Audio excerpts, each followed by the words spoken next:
As darkness falls over Boston, therapist Sarah Harmon prepares for an unusual kind of session. Yay! All of the women here are mums, and after 2 years of parenting through a pandemic, they've had enough.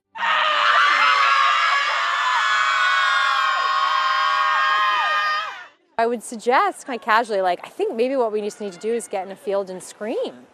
Because it's safe, we can socially distance, and we can let some of these emotions process. And people said, let's do it.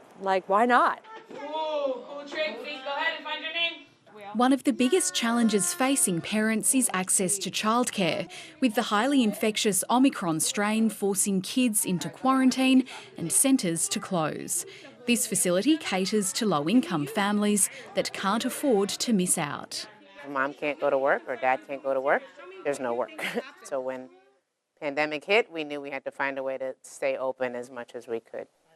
To make that happen, a not-for-profit organisation run by 2 local women pushed the state of Massachusetts to provide free rapid antigen tests to enable a so-called test-to-stay program.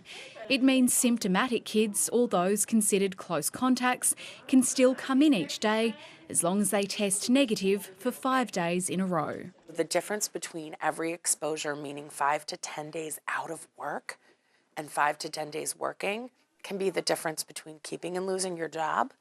It can be the difference between keeping and losing your home. The testing programs here are helping centres like this one to stay open, but many argue a lot more support is needed for a sector that was already struggling before the pandemic. Tens of thousands of mostly low-paid workers have left the industry in the US in the past 2 years. And when childcare is difficult to come by, researchers like Jessica Calarco argue mothers are more likely to cut back on their own work to fill the gap. We treat women as our social safety net. We expect them to hold everything together when the world is falling apart. It's not just childcare putting parents under pressure. Maryland mother Sharonda Tack feels as though life is on hold until her 4-year-old son can be vaccinated.